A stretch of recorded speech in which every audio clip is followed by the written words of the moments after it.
Bueno, buenas tardes a todos. Vamos a dar comienzo al seminario de hoy. Hoy tenemos con nosotros a José María Galafate.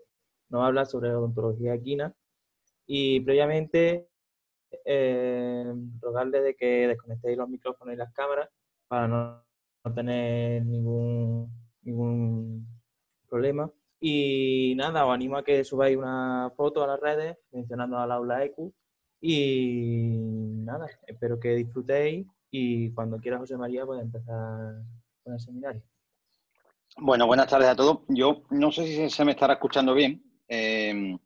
No soy un artista de la tecnología, si os soy sincero, pero bueno, yo espero que si por el chat me escribís alguno que se está escuchando bien, me quedaría más tranquilo. En primer lugar, bueno, agradecerle al Aula EQ. Ya estuve con vosotros el día 13 de marzo de 2015. Estuvimos haciendo allí en Córdoba un taller de odontología y bueno, la verdad es que ver a alumnos que están ciertamente interesados en todo este tema, ¿no? Sobre todo ya no solo en la odontología, sino en la medicina aquí en general, es un gusto. En mi tiempo, no sé si fue falta de interés o que tampoco había este tipo de tecnología y estas posibilidades, pero la verdad es que os doy la enhorabuena desde mi punto de vista porque bueno, creo que estáis haciendo una labor importante, ¿de acuerdo?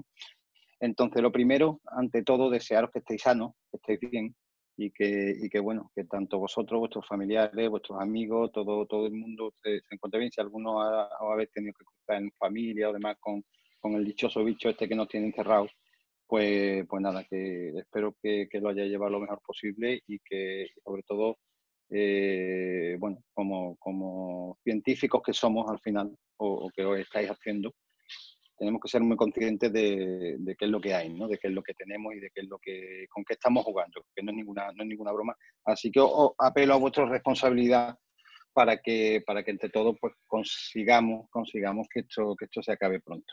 ¿De acuerdo? Hoy vamos a empezar a hablar un poquito de odontología. A mí me habían pedido que hiciera, que por lo visto lo estabais haciendo, un breve resumen de qué es lo que yo he hecho, ¿no? De por qué de por qué me dedico a esto o cuál ha sido mi formación. Yo estudié veterinaria en la Facultad de Murcia, empecé en el año 93, la promoción del 93 al 98. Y una vez que terminé, ya durante mi carrera estaba haciendo muchas prácticas en muchos sitios, pues había estado en varios hospitales equinos, había tenido la oportunidad de estar también fuera de España, en varios sitios, y me llamó la atención porque, claro, en aquella época a mí ya me gustaba la odontología, a mí ya me llamaba mucho la atención, pero realmente aquí en España no había una buena formación para eso y tuve que empezar a hacerla fuera. Empecé a ir a una escuela que se llama The Academy of Equine Dentistry, que está en Idaho, en Estados Unidos, y allí estuve varias veces durante un par de años formándome, hasta que en el año, creo que fue 2005, se inició el título propio de Odontología y Cirugía Maxilofacial Veterinaria en la Universidad Complutense de Madrid. Entonces, durante un año nos estuvieron formando y estuvimos, bueno, un grupo de varios veterinarios empezando formando en esto. Realmente, de caballos en aquella época era muy, muy, muy poquito, muy poquito. Todo esto empezó con la doctora Carla Manso, que fue la pionera en España en la odontología equina. Y después, junto con más gente, por ejemplo, mi gran amigo Eric Renovel, que él trabaja en toda la zona de Barcelona, veterinario, odontólogo también, lo hicimos juntos. Después estuve en varios hospitales equinos, estuve en el hospital de la Real Escuela de Arte Ecuestre de Jerez, Guardia Militar, Guardia del Bocao, estuve en Italia, en un hospital también, San Patrignano, estuve también en Estados Unidos, en el Harrington Equine Hospital, un hospital privado. Y ya después, pues, empecé a trabajar. Yo empecé a trabajar de clínico general, siempre muy, muy destinado o muy interesado en el tema de la odontología, cada vez más, hasta que llegó un momento en que, gracias a la formación que había tenido y junto con otros compañeros, como he nombrado antes, Carla Manso, Eric Renovel, pues empezamos a dar determinados cursos de odontología, pues en facultades. Recuerdo que fue en la Facultad de León, David Argüelles, después en la Facultad de Córdoba también, en el Colegio Veterinario de Baleares, en Sevilla, en el Hospital de Aznalcóllar, en fin, varias charlas, congresos y demás que aparte de los cursos, pues siempre bueno, ayudaban a la formación tanto nuestra como de los alumnos que asistían. Actualmente yo lo que estoy realizando es clínica de ontología privada, absolutamente, o sea, no me dedico a absolutamente nada más, es lo único que hago y tengo la suerte de poder trabajar en buenos sitios. Fundamentalmente la suerte que tengo es la referencia, o sea, los compañeros veterinarios que son los que te envían cosas y te envían casos, te hacen preguntas y te refieren casos bueno, que, que te ayuda a crecer, ¿no? Que te ayuda a crecer en esta profesión, ¿no? Por nombrar a dos sitios así fundamentalmente, pues estoy con el servicio de referencia de consultoría del Hospital Clínico Universitario de Córdoba y en el servicio de odontología clínica de referencia La Equina, en Manilva, en Málaga, el doctor Miguel Valdés. Bueno, y sin más, comentaros un par de cosas a modo de introducción. Yo esto lo hacía mucho antes, es cierto que antes me dedicaba mucho al tema de las charlas, cursos, congresos y demás. Ya estoy un poco oxidado, o sea que os voy a pedir que tengáis un poco de paciencia porque hace bastante tiempo que no lo hago. Yo cuando me invitaron los alumnos del aula ECUS, les dije, digo, mira, hablar de un tema muy en concreto cuando realmente la formación que vosotros tenéis la formación universitaria en torno a la odontología equina no es demasiado extensa. No es demasiado extensa, por lo tanto, creo que hay que afianzar bien una serie de conceptos que son los principales, que son con los que vamos a jugar. Yo entiendo que llama mucho la atención las cirugías, las extracciones, las grandes cosas, pero no es lo que os vais a encontrar. Realmente, en vuestro trabajo diario, cuando comencéis, el 90% de vuestro trabajo va a ser cosas normales, no van a ser cosas excepcionales, ¿de acuerdo? Entonces, yo voy a repetir muchos conceptos, o sea, esto va a ser general, pero quiero que se os queden muchos conceptos bien grabados, porque a partir de ahí es cuando vais a empezar a un poco a crecer en esta rama, ¿no? En esta rama que realmente es, si le preguntáis a cualquier veterinario de campo, os dirá que es cierto que hay mucho trabajo odontológico en la calle, o sea, en la clínica diaria hay un buen porcentaje de casos que tienen que ver con la odontología. Entonces, claro, tenemos que formarnos, digamos, fuera de la universidad, porque ahora mismo en la universidad, yo desde aquí vuelvo a hacer un llamamiento para que los planes de estudio se implemente un poquito más de lo que es algo, de lo que es una realidad que os vais a encontrar. O sea, estos no son casos excepcionales. O sea, a vosotros cuando entréis en la vida profesional, evidentemente vais a tener muchos casos de odontología. Ahora mismo la odontología ya está empezando a ser una rama que está muy protocolizada, o sea, de la misma forma que se ponen vacunas a caballos, se desparasitan, una serie de cuidados, el cuidado odontológico empieza a ser ya bastante importante, ¿de acuerdo? Lo último que quería decir a modo de introducción es recordaros que tenemos una asociación, que es la Asociación de Veterinarios Especialistas en Équido, que al igual que el aula ECU, os recomiendo que os apuntéis, ¿no? Que os apuntéis porque bueno, creo que es importante que todos los veterinarios tengamos un poquito un mismo camino, un mismo recorrido, unos mismos intereses, que al final cuando estamos juntos pues somos capaces de hacer quizás más presión, ¿no? Se ve que no lo hemos hecho suficiente porque no han contado en este gran desastre que ha sido la pandemia, no han contado demasiado con nosotros. Entonces, creo que hay que hacer más presión porque si alguien entiende de pandemias, y lo digo a boca llena, son los veterinarios. Pero bueno, ahí lo dejo. Recordaros que la Asociación de Veterinarios Especialistas en Équido tiene un área junior que lo lleva Isabel Santiago. Su correo electrónico es junior@avee.es y después os doy también el correo del administrador de lo que es la asociación, ¿no? Que es administrador@avee.es. Simplemente, bueno, animaros a que os apuntéis. Yo creo que terminamos aquí la introducción. Si me mandáis algún mensaje que yo vea en el chat diciendo que se ha oído todo y que está bien, empezamos ya el temario.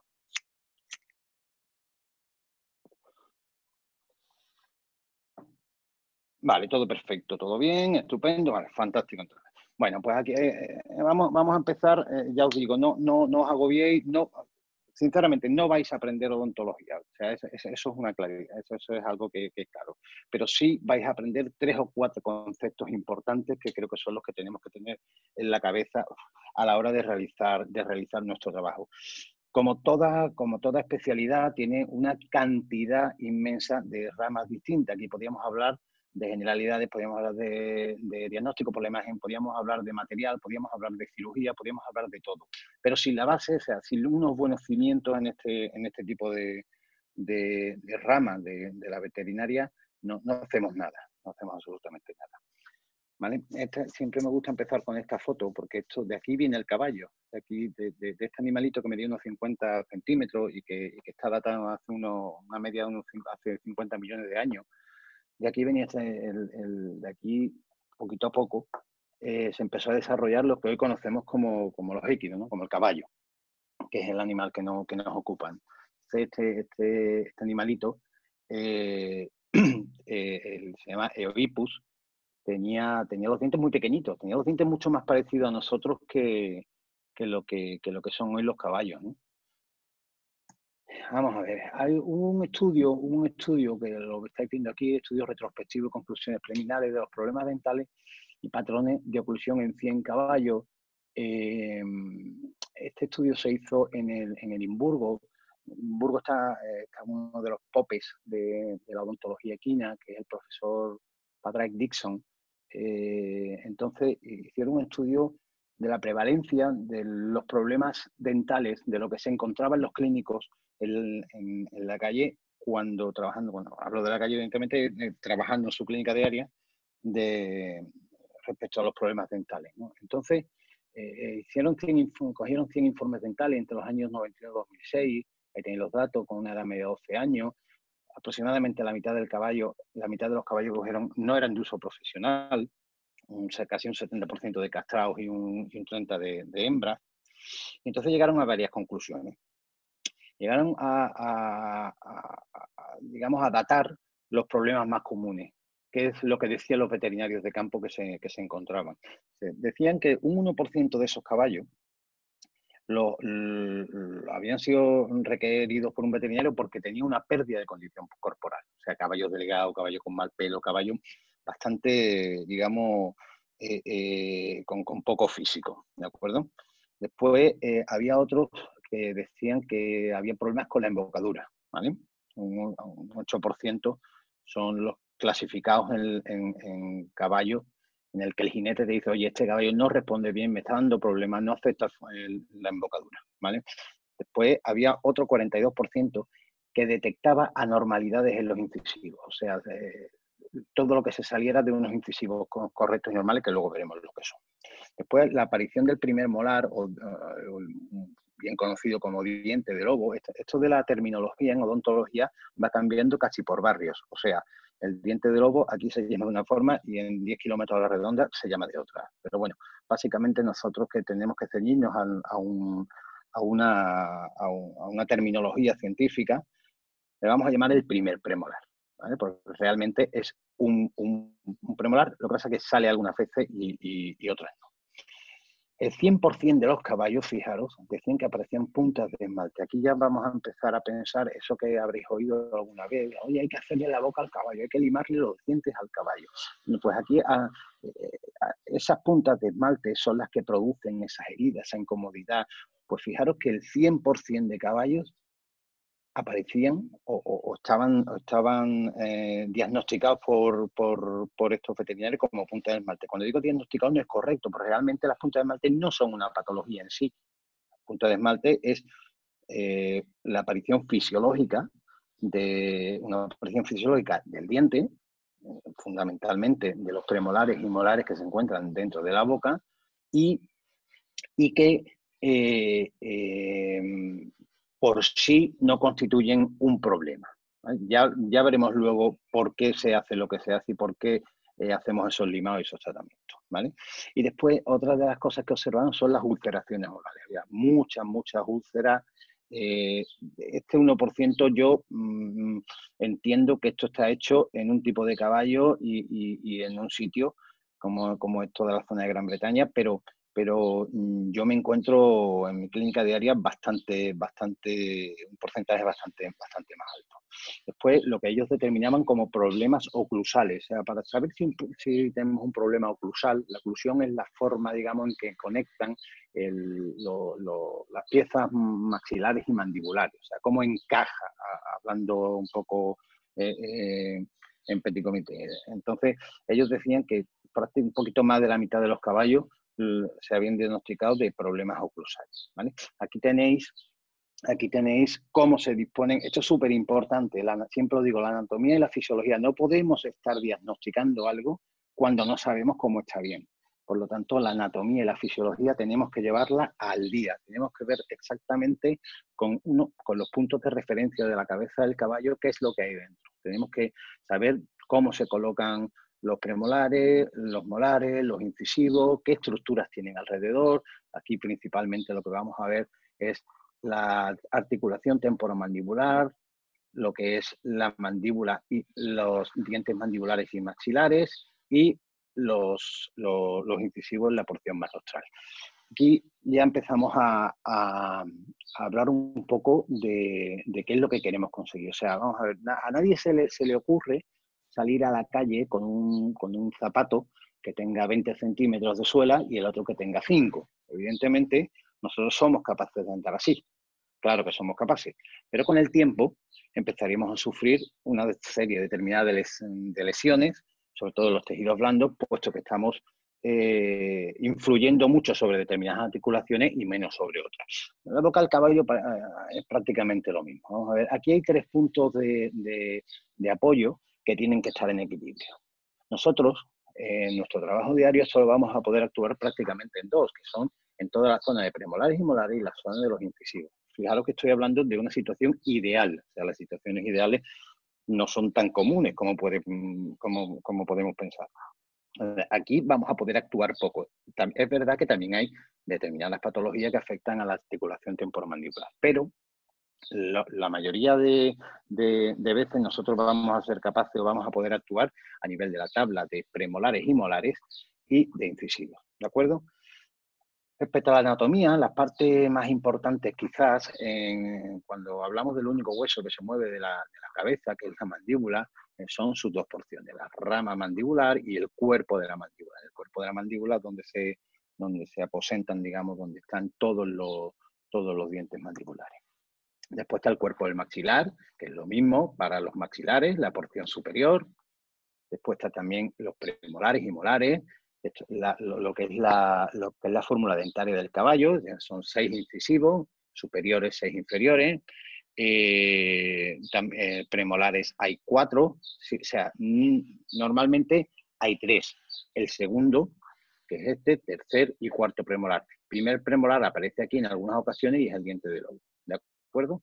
Y estos 3 que serían primero, segundo y tercer molar, ¿de acuerdo? Después está el border interalveolar o el diastema, que es esta zona de aquí. Esta zona de aquí. Esta zona de aquí es importante, imaginaros por qué, porque aquí es donde se van los caballos de silla, los caballos que usan embocadura, es donde se va a apoyar esta embocadura. Por lo tanto, es una zona bastante delicada en la que podremos encontrar bastantes problemas, ¿vale? Después está lo que es el hueso incisivo, que es la porción más rostral, justo delante del maxilar, ¿vale? Con un cuerpo incisivo, que es este, la apófisis nasal y la apófisis alveolar, ¿vale? Los alveolos, otro término que ya empezamos a manejar, son los espacios del hueso incisivo y del hueso mandibular, y del maxilar, donde se alojan, son espacios independientes donde se alojan los dientes, las piezas dentarias. incisivos. Después hay otra de las charlas que también habíamos hablado de poder dar, es las charlas de bloqueos en la cabeza del caballo, ¿vale? Para eso tenemos que podemos hacerlo otro día, pero para eso tenemos que conocer muy bien la anatomía de por dónde salen y entran los nervios de la cabeza del caballo. Uno de los más importantes es el foramen intraorbitario, que está aproximadamente a mitad de camino entre la escotadura del hueso incisivo y la porción más rostral ahora mismo me he quedado en blanco, de la cresta facial, perdón, ¿vale? Entonces, pues a 1 centímetro, entre 1 y 2 centímetros superior a esto en su punto medio, por ahí está el foramen infraorbitario, que es el lugar por donde sale el nervio que a partir de aquí se llama infraorbitario y da inervación a todas estas zonas, superiores, incluidos a los incisivos, ¿vale? Es bilateral, hay uno en cada lado. Y después está el foramen mentoniano. El foramen mentoniano es muy fácilmente palpable, el infraorbitario también, pero quizás un poquito más fácil el mentoniano. Suele caer prácticamente debajo de la comisura labial. Si palpáis debajo de la comisura labial de un caballo, pues vais a palpar perfectamente todo este foramen por donde va a salir el nervio, que a partir de aquí se llamará mentoniano, y dará inervación a todas las estructuras que hay delante. Gran parte del borde interalveolar o del diastema y los incisivos. También, evidentemente, como el foramen infraorbitario es bilateral. ¿De acuerdo? Otra zona muy importante, este es el hueso maxilar de un caballo, lo estamos viendo, bueno, lo que es la zona del paladar, es el foramen palatino mayor. El foramen palatino mayor son estos dos forámenes muy importantes a la hora de actuar en toda esta zona. ¿Por qué? Es importante porque si bien en la cabeza no hay unas grandes estructuras peligrosas, entre comillas, alrededor de los dientes, sí que hay una que tenemos que tener muy en cuenta, que sale por el foramen palatino mayor y discurre por la apófisis palatina del maxilar, que es la arteria palatina. La arteria palatina es una arteria que a este nivel, estamos hablando de prácticamente el segundo molar, puede tener un grosor casi de 1 centímetro. O sea, quiero deciros, esto sí es una estructura muy importante a tener en cuenta. Ahí, como casi todo, hay descritos casos bastante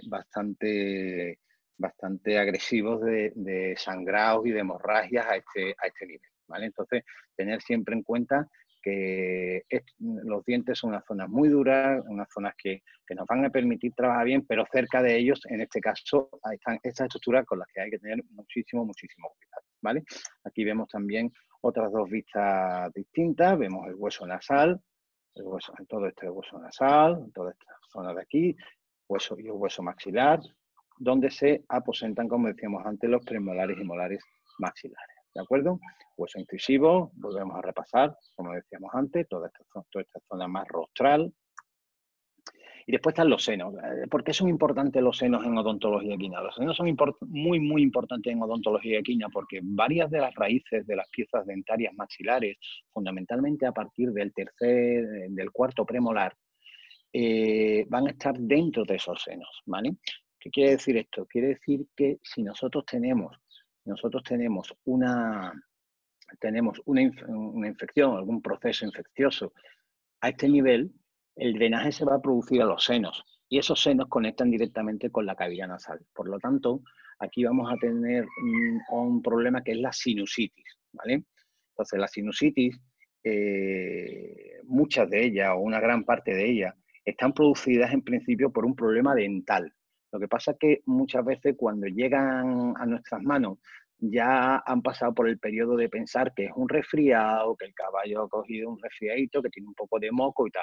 No, cuando un caballo tenga una descarga nasal unilateral, tener en cuenta que gran parte de las veces, no digo todas, pero gran parte de las veces va a ser por un problema dentario, ¿vale? Los senos aquí están dispuestos. Mirad, yo os podría dar exactamente todos los puntos para encontrar los senos. Eso lo tenéis en cualquier libro. O sea, que creo que en este tipo de charla hay que ser mucho más prácticos, ¿vale? con que sepáis que los senos se dividen fundamentalmente los que importan a la zona dentaria o en todo el tejido dentario, el seno maxilar rostral, seno maxilar caudal, justo por encima de la cresta facial, ¿vale? Y el seno frontal, ¿vale? Entonces ahí tenéis el seno frontal, seno maxilar caudal y seno maxilar rostral. Hay más, ¿vale? El seno palatino, el seno de la concha nasal dorsal, en fin. Pero ahora mismo, para empezar a afianzar conceptos, creo que estos son los tres que debéis tener más en la cabeza, ¿de acuerdo? Después está el hueso alveolar. ¿Qué es el hueso alveolar? El hueso alveolar es el hueso que acoge o los espacios de hueso de la mandíbula y del maxilar que acogen a las piezas dentarias. Este hueso es bastante flexible porque está continuamente produciendo cambios. No por nada, sino porque realmente el caballo, la dentición la va cambiando. Sabéis que hay dientes de leche y dientes permanentes. Los dientes de leche solo son en los incisivos y en los premolares. Los molares y los caninos no tienen piezas de leche, directamente erupcionan los permanentes. Entonces, todos estos alveolos se tienen que ir adaptando al nuevo diente, a la nueva forma del diente, ¿de acuerdo? Es una fina capa de hueso, ¿vale? En la que se insertan unas fibras que se llaman las fibras de Sharpey, formando entre estas dos estructuras una llamada laminadura. Esta laminadura es la que vamos a ver en la radiografía. Vamos a interpretar el posible daño de las estructuras periodontales a base de ver, de estudiar y de observar en una radiografía, por ejemplo, cuál es la laminadura, ¿vale? Entonces, se ve como una pequeñita, una finita, delgada, o sea, línea radiopaca, y hay que, o sea, los dientes no están dispuestos de forma completamente paralela unos con otros, o sea, tienen cierta oblicuidad. Por lo tanto, en una radiografía lateromedial, esta es otra. Ahora, yo a medida que voy hablando, se me van ocurriendo conceptos y os lo voy contando. Importantes radiografías, importantísimo. Yo tengo la enorme suerte de tener compañeros referentes que me mandan continuamente radiografías y bueno, y son en general muy buenas radiografías, pero son buenas radiografías porque tienen buenos conceptos de cómo hacer radiografía. Es muy fácil hacer una buena radiografía en el campo con los equipos que tenemos portátiles que usamos los clínicos de campo, pero también es muy fácil no hacer una buena radiografía. La única diferencia es el formarte un poco en cuál es la correcta técnica radiológica para hacer una buena radiografía. Va a ser la diferencia, el 100% de las veces, va a ser la diferencia entre tener una radiografía lo suficientemente diagnóstica y no tenerla. Por lo tanto, ahí sí os animo también a que algún día hagamos algo de radiología, de técnica radiográfica, porque es súper importante, ¿vale? Pues hay otra zona que es la cresta alveolar. La cresta alveolar es donde acaba el alveolo pegado al diente, ¿vale? Esta cresta alveolar lleva por encima lo que todos conocemos como la encía, ¿de acuerdo? Que son unas estructuras que lo que hacen es sellar completamente el diente. Ligamento periodontal. Me sirve esta foto para explicaros que el ligamento periodontal, es una estructura de tejido conectivo que soporta al diente, le da estabilidad y a la vez funciones homeostáticas. El diente es una estructura viva. O sea, yo, por mucho que sea la parte más dura del cuerpo, es una estructura que está en continua remodelación y que no se puede tratar como si, entre comillas, ni sintiera ni padeciese. O sea, porque realmente todo lo que hagamos va a tener una consecuencia. Y el diente, aunque no lo parezca por su dureza, sí que puede, entre comillas, sufrir, ¿no? Entonces, este ligamento periodontal es el que la unión entre el cemento del propio diente y el hueso alveolar del que hablábamos antes. Ahí se crea este ligamento para que ese diente esté bien sujeto a la mandíbula o al maxilar. ¿Por qué? Porque las fuerzas de tracción que va a sufrir cuando un caballo mastica son brutales. Entonces, tiene que ser un ligamento tremendamente fuerte. ¿De acuerdo? Aquí tenéis una foto de... Aquí tenéis una foto de lo que es la mandíbula con todos los alveolos y la zona, o sea, y los dientes aquí extraídos, excepto este último, ¿no? Fijaros que vamos a lo que es la corona, luego veremos las partes del diente, lo que es la corona va a ser una pequeña parte de lo que nosotros podamos ver en la boca. Claro, la mayoría del diente está dentro de tanto del maxilar como de la mandíbula. Esta zona, esta línea roja de aquí, es donde se situaría prácticamente la encía, tapando todo lo que es el hueso alveolar y dejando expuesto solo lo que son las coronas de los dientes. Aquí tenéis lo mismo, exactamente lo mismo en un hueso maxilar. Fijaros que este es el último molar, veis que se aloja aquí, y fijaros que estas líneas de unión no son completamente rectas. Acordaros lo que os decía antes de la radiografía. Si nosotros hacemos una radiografía completamente lateromedial, estas líneas no las vamos a poder ver. Tenemos que tener cierta oblicuidad. Y aquí en detalle lo que es el hueso alveolar y cómo se relaciona este hueso con el diente. ¿De acuerdo? Otro concepto importante es la curva de Spee. ¿Qué es la curva de Spee? La curva de Spee es una línea que se forma entre las oclusiones, la superficie de oclusión de las piezas superiores y de las inferiores. ¿De acuerdo? Esta no es recta, o sea, os lo voy a poner aquí, no es recta, o sea, lo fisiológico es que sea de esta forma, que sea ciertamente curvada, sobre todo al final. Es de reseñar aquí que, por ejemplo, en razas como los caballos árabes, o en ponis o en burros, es un poco más marcada, ¿de acuerdo?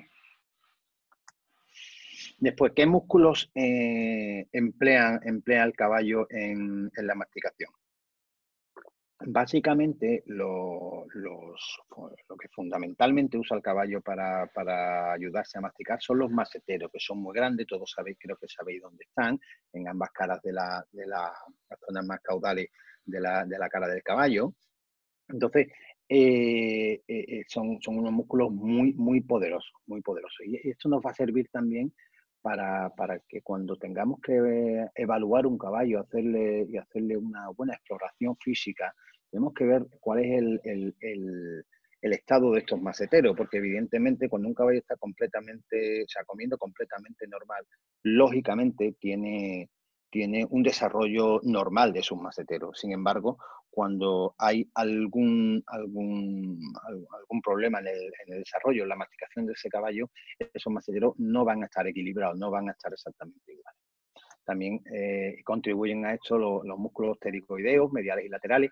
Lo que pasa es que estos van por la cara medial de la mandíbula y el músculo digástrico y el temporal. Estos son, digamos que influyen un poquito menos. El temporal, sobre todo, la función que ejerce es la de cerrar la mandíbula, pero funciona un poquito menos. Fundamentalmente lo que clínicamente a nosotros nos va a dar mucha información a ser los maseteros, ¿de acuerdo?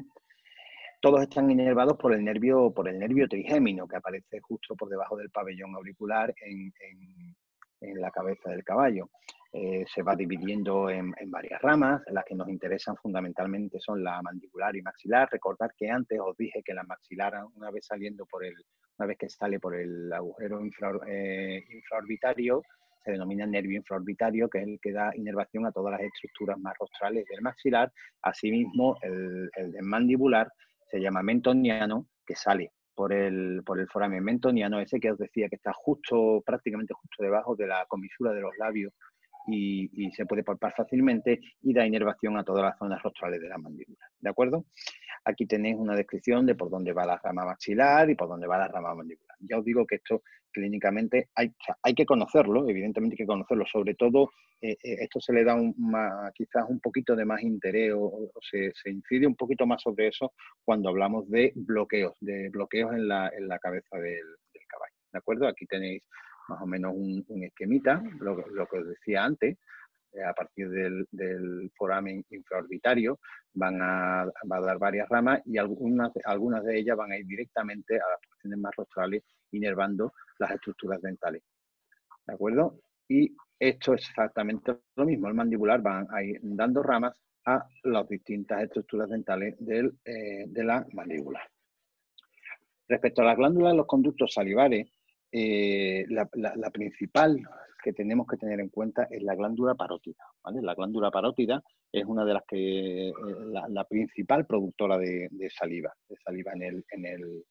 en el caballo, ¿de acuerdo? Hay varias, pero la parótida está justo ventral a las orejas del caballo, va discurriendo por la cara caudal de la rama de la mandíbula y bueno, y es capaz de producir una cantidad impresionante de saliva. ¿Por qué aquí pongo una cosa que es parotiditis idiopática? Bueno, esto es que es bastante común encontrarte caballos que de repente te dicen los propietarios, oye, que tiene una inflamación debajo de la oreja, por detrás de la mandíbula, se le pone duro, después se le pasa, le vuelve a pasar los 6 meses, realmente no sé lo que está pasando. Bueno, aquí lo que está pasando es simplemente que el drenaje de esa parótida no es correcto, y al no ser correcto simplemente se llena de saliva, se inflama y por la presión muchas veces que ejerce esa saliva, ese drenaje se vuelve a ocurrir, ocurrir de forma normal, y entonces se vuelve a desinflamar, ¿vale? Son las parotiditis idiopáticas. Esto tendríamos que hablar también. Luego vais a ver una foto de una parotiditis en condiciones. Más cosas importantes. El conducto. El conducto de la parótida es un conducto que una vez que termina la parótida se internaliza por la cara medial de la mandíbula y llega a salir para drenar toda la saliva alrededor entre el tercer y cuarto premolar maxilar, ¿vale? Superior. Ahí tiene una carúncula, tiene una salida que es por donde se genera, no donde se genera, perdón, donde se expulsa, digamos, toda la saliva a la boca del caballo, ¿vale? Aquí tenéis un esquema de donde se localizan esas glándulas. Fundamentalmente esta va a ser la importante, esta va a ser de las más importantes. Aquí tenéis otro nervio importante en la cara del caballo cuando hacemos actuaciones también a nivel quirúrgico de toda esta zona. Esto es el nervio facial. El nervio facial irriga las estructuras más externas, digamos, ¿vale? La irrigación dentaria es lo que os decía antes, ¿vale? Las piezas dentarias están vivas, ¿no? Por muy duras que sean, están vivas y reaccionan, ¿vale? Entonces, aquí hay un término que es piezas ipsodontas, ¿vale? Digamos que frente a las nuestras, que serían braquiodontas, son dos tipos de dientes distintos que evidentemente los usamos porque tenemos dietas distintas. Nosotros somos carnívoros y los caballos son unos herbívoros que necesitan usar muchísimo los dientes y sobre todo para masticar grandes cantidades de hierba, de pasto, de paja, como queráis llamarle, para poder sobrevivir, para que su función gastrointestinal funcione bien, ¿de acuerdo? Vale, aquí tenéis un ejemplo de lo que sería una pieza mandibular de un caballo joven, un caballo bastante joven, pero fijaros, hemos hecho la extracción de los dos nervios, fijaros que están ocupando todo este espacio, sin embargo, las raíces son muy anchas, pero completamente huecas por dentro. Esto es lo que estos son caballos jóvenes. El caballo que ya es mayor, esto es mucho más pequeño y esta inervación es mucho menor. Sin embargo, de aquí la importancia de trabajar con caballos jóvenes, de tener en cuenta que digamos los nervios de los caballos están muy cerquita de la zona donde nosotros podemos estar actuando, ¿vale? Vamos a ver, anatomía dental. Bueno, esto es, si bien no es como nosotros, pero es cierto que microscópicamente el material del que están formados los dientes es igual. Son 3 materiales, es el esmalte, dentina y cemento. Aquí vais a ver un vídeo sí me gustaría que me dijerais si se está viendo bien el vídeo, que me lo comentarais un momentito, ¿vale? Entonces, fijaros la diferencia entre dientes braquiodontes e ipsodontos, ¿de acuerdo? Este sería un diente humano en el que tiene una corona y una raíz. Y después este sería el diente del equino, el diente ipsodonto, ¿vale? Tendría una corona, esta corona es la que nosotros vemos en la boca, o sea, la parte expuesta que nosotros cuando le abrimos la boca a un animal lo vemos. Dentro tiene esta corona de reserva, que ahora luego en un vídeo veremos para qué sirve, y una última porción que es por donde entran toda esa alimentación, entre comillas, del diente, que es la raíz. Acordaros de la foto de antes. Disculpadme ahora. Entonces, en contraposición con el nuestro, como decía, que lo único que tiene es una corona y una raíz. No hay ese espacio intermedio que llamamos corona de reserva. ¿De acuerdo? ¿Por qué corona de reserva? A ver, los caballos, a medida que van creciendo, a medida que van cumpliendo años, van desgastando toda esta superficie. Toda esta superficie la van desgastando con la masticación. Y entonces, ¿para qué está esta corona de reserva? Pues para salir, para erupcionar, digamos, y poder, disculparme, para poder erupcionar y poder sustituir a todo el material dentario que se está desgastando y que se está perdiendo aquí, ¿de acuerdo? Entonces ya sabemos para qué sirve esa corona de reserva. Aquí os enseño dónde se disponen los tres materiales que conforman el diente, la dentina, el cemento y el esmalte. El cemento en la zona de fuera, como hablábamos antes, para pegarse bien en la zona, digamos, que más se entra en contacto con el hueso mandibular y maxilar. El esmalte, que es la superficie más dura, y después veréis como todas esas invaginaciones están cubiertas de un tejido que ahora se coloreará en azul, que es la dentina, ¿de acuerdo? Estos son los tres materiales fundamentales que conforman el diente. Aquí hay una cosa importante que quiero que veáis. Esto es un diente mandibular y esto es un diente maxilar, ¿de acuerdo? Aquí hay dos estructuras, que es esta de aquí y esta de aquí, que están en los dientes maxilares, que son los infundíbulos, ¿vale? Los mandibulares no tienen infundíbulos. Todas estas zonas oscuras, que no son estos dos infundíbulos, ni este, son las proyecciones de las cámaras pulpares, o sea, de la pulpa, la parte viva del diente, al igual que en los mandibulares, ¿vale?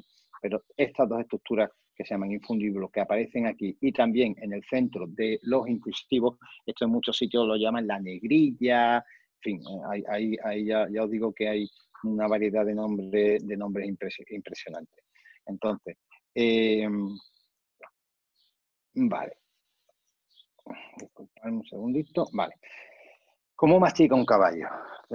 Esto es fundamental. O sea, esto es completamente la base del conocimiento y del ser capaces de diagnosticar, de llegar a un diagnóstico. Primero tenemos que saber cómo está bien. Para decir que algo está mal, tenemos que ver cómo funciona de forma correcta. ¿De acuerdo? La masticación son, hablando de teoría, pues, podríamos decir que son contracciones rítmicas de los músculos asociados, formando una repetición de movimientos cíclicos, que no existe un patrón estándar, no todos los caballos comen de la misma forma, hay caballos que comen de un lado más, de otro lado menos. El caballo cuando come y machaca el alimento lo hace con solo un lado. Ahora veremos cómo, ¿de acuerdo?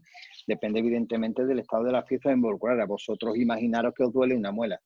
¿Con qué lado de la boca masticáis? Pues evidentemente tendremos que masticar con el que no nos duele, ¿vale? Pues a los caballos les pasa exactamente lo mismo, ¿de acuerdo? Existen tres fases a la hora de la masticación: fase de apertura, fase de cierre y fase de potencia. Aquí vais a ver un vídeo. Vale, aquí vais a ver un vídeo donde se explican muy bien las tres fases. El caballo llega un momento en que va a rostralizar, o sea, a adelantar un poquito la mandíbula. Aquí ya que sale, os voy a explicar lo que significa la anisognatia. La anisognatia no es ni más ni menos que la diferencia entre la anchura entre las hemiarcadas maxilares y las mandibulares. O sea, no están continuamente todas las superficies oclusales al 100% de contacto. ¿Por qué? Porque es más ancho la mandíbula que el maxilar. Y además guardan una cierta inclinación, un cierto ángulo entre esas superficies oclusales.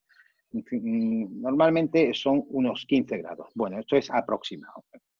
Hay publicaciones que te dicen que son 15, otros 18, otros 13. Bueno, básicamente que tiene cierta angulación para que se desarrolle una correcta masticación y se pueda elaborar un bolo alimenticio que llegue hasta la faringe para ser deglutido.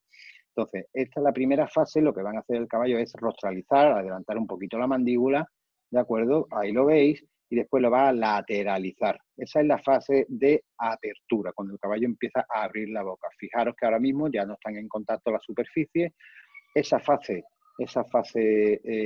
siguiente de lateralización de la mandíbula lo que hace es poner en contacto las superficies oclusales, y la última fase es donde ahí van a romper el alimento. Ahí es donde el alimento está en medio de esa superficie y empieza a ser, digamos, roto, a ser machacado en trozos más pequeños para hacer el bolo alimenticio, ¿de acuerdo? Para que sea fácil de deglutir. Esto que puede parecer muy sencillo, muy simple, tenemos que tenerlo en la cabeza. Este caballo ahora mismo, evidentemente, estaría comiendo ahora del lado izquierdo, que es donde él está poniendo en contacto sus superficies oclusales para que esa fuerza consiga destrozar todo ese alimento. ¿De acuerdo?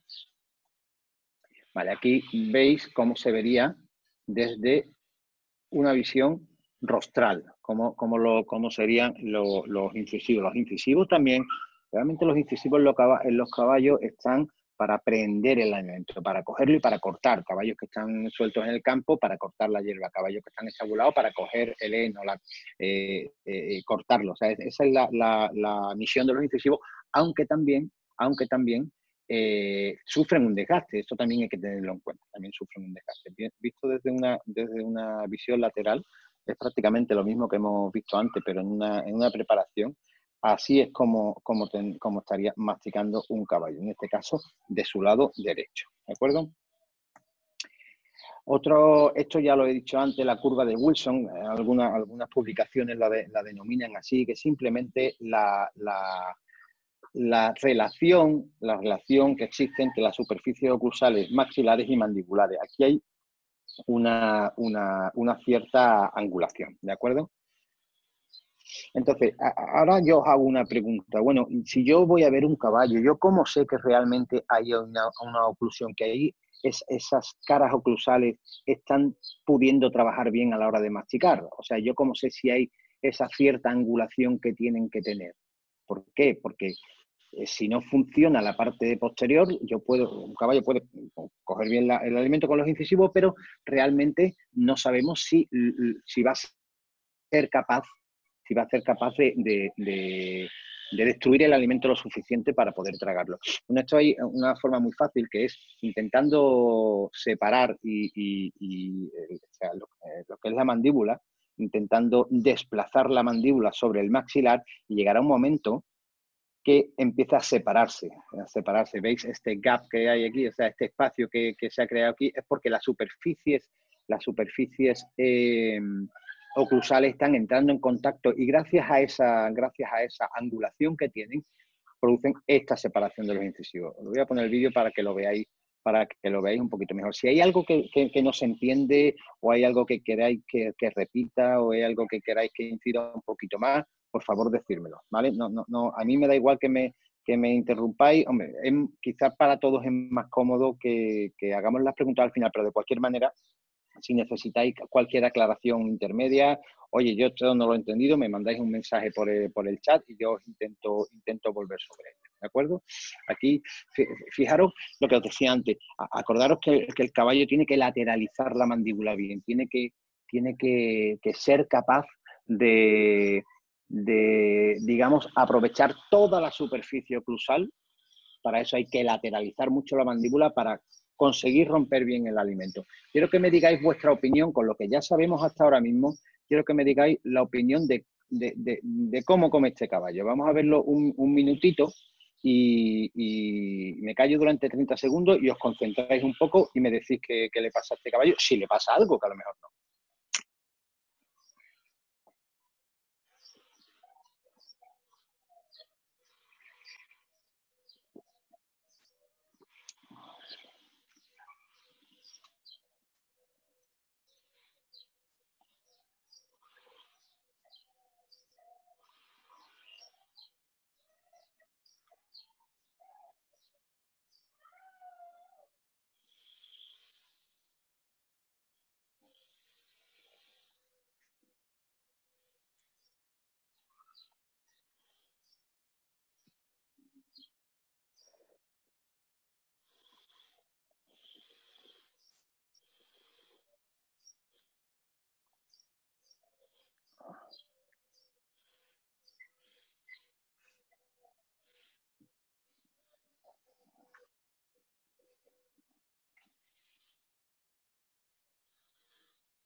Bueno, yo creo que lo hemos visto ya un poquito. Vamos a seguir viéndolo un poquitín, pero bueno, mandarme en el chat, venga, a que alguno se anime. A ver, ahí pasa algo, está comiendo bien, veis algún problema, hay algo que os llame la atención, hay solo mastica de su lado izquierdo, debe tener alguna lesión en el lado derecho. Vale, vale, puede ser, puede ser.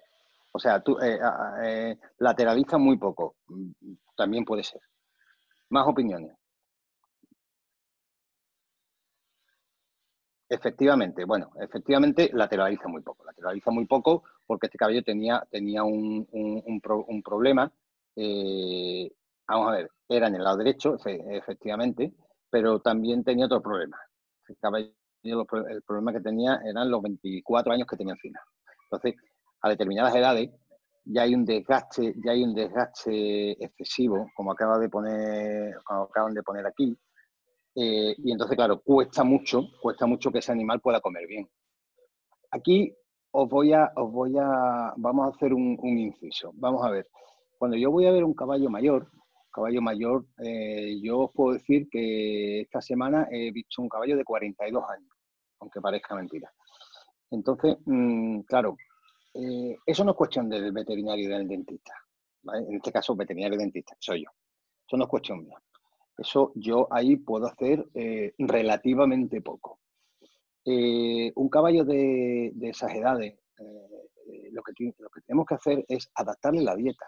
O sea, yo siempre digo cuando voy a ver un caballo de estas edades que yo puedo hacer un 20%, pero que el propietario tiene un 80% de responsabilidad. No por nada, sino porque si no se le adaptan las dietas a este tipo de animales, no podemos pretender que este animal coma lo mismo que come un potro de 5 años. Es completamente imposible. ¿Por qué? Porque no tiene las piezas ya para muchas alegrías. Entonces, ya el periodonto es muy pobre, ya hay movimiento de ciertas piezas, ya tienen muchas caries, ya hay inflamación gingival, ya hay diastemas, que son los espacios abiertos entre un diente y otro, se le acumula comida. Entonces, lo que tenemos que hacer es tener un buen cuidado nutricional del caballo, o sea, y adaptarle dietas que sean fácilmente masticables. Esto es súper, súper importante. ¿Y por qué? Pues no por nada, sino porque cada vez estamos viendo caballos mayores, cada vez con los cuidados que le damos, los caballos están durando más tiempo. Entonces, cada vez vemos más casos de este tipo. Ni os cuento lo que veo yo, que tengo la suerte de trabajar con muchos burros al año, burros que son muy mayores, lo que me puedo llegar a encontrar, ¿vale? Entonces, ya digo que gran parte del éxito de estos caballos no está en llegar y hacer y venga a hacer extracciones e historias grandes, no, está en hacer lo mínimo para que el caballo pueda comer cómodo. Y ya está, ¿vale? Esto, me vais a perdonar, lo que pasa que es un ejemplo que me sirvió mucho, bueno, porque de vez en cuando me ha tocado hacer algo que no era un caballo y fijaros, hablando de la masticación, fijaros qué ejemplo más impresionante de cómo debe masticar un caballo. Es que se lo llego a decir y no lo hace tan bien. ¿Veis? Puede comer de un lado, puede comer de otro, evidentemente, ya todos sabemos que no es un caballo, pero es un ejemplo muy ilustrativo de cómo tiene que comer un caballo, ¿vale? ¿Qué es lo que necesitamos para una masticación eficiente? Ya sabemos cómo mastica un caballo. Ya sabemos más o menos desde fuera, podemos intuir si lo está haciendo bien o si hay algún defecto, ¿vale? ¿Qué es lo que necesitamos para que la masticación sea realmente eficiente? Primero, un buen movimiento lateral-lateral. O sea, vosotros cuando vais a ver un caballo y os dicen, oye, es que este tiene un problema, que hay que hacerle la boca, que tiene muchas puntas. ¿Qué es lo que tenemos que conseguir? Lo único que no tenemos que conseguir es unas puntas redonditas y que no pinchen. Os lo digo de esta forma porque me lo han dicho muchas veces. No, es que esto hay que limarle las puntas para que no. Yo lo que tengo que conseguir no es eso. Lo que tengo que conseguir es que ese caballo sea capaz de tener un buen movimiento lateral de la mandíbula. De la misma forma, un buen movimiento antero-posterior. Acordaros que en la primera fase de la masticación el caballo rostraliza, o sea, adelanta un poco la mandíbula, ¿de acuerdo? Y también una buena oclusión. Oclusión quiere decir que contacten las superficies oclusales, porque si no contactan las superficies oclusales, podemos tener un caballo que no tenga ninguna puntita ni nada, pero no podrá masticar. Pasa mucho. Y aquí voy a hacer otro inciso. Desde que entraron en el mercado todas los sistemas eléctricos para limar la boca del caballo y demás, tenemos en nuestras manos verdaderas bombas de relojería. Vamos a ver, antiguamente cuando trabajábamos solo con las limas manuales no había tanto problema porque era raro que pudiéramos hacer un exceso de limado. Sin embargo, hay que tener muchísimo cuidado con estos equipos ahora mismo que trabajan a 7, 8, 9 mil revoluciones, que tienen unas fresas que desgastan muchísimo y que tenemos que usarlas con muchísima cabeza y con muchísimo cuidado, ¿de acuerdo? ¿Qué factores son los que pueden influir más en la masticación? Primero, lo que antes decía alguien, oye, si tiene alguna lesión en el lado derecho, pues estará masticando más de su lado izquierdo. O sea, si hay si existe un problema dental que le cause dolor, pues evidentemente el caballo va a evitar usar ese lado, ¿de acuerdo? Después, ¿qué más? El tiempo que pasan masticando. Es que el caballo está hecho, señores y señores, y señora, para que esté suelto en el campo y esté pastando y usando su sistema masticatorio durante 16 horas al día. Nosotros lo cogimos, lo metimos en un box, le damos de comer como mucho 1 o 2 horas al día.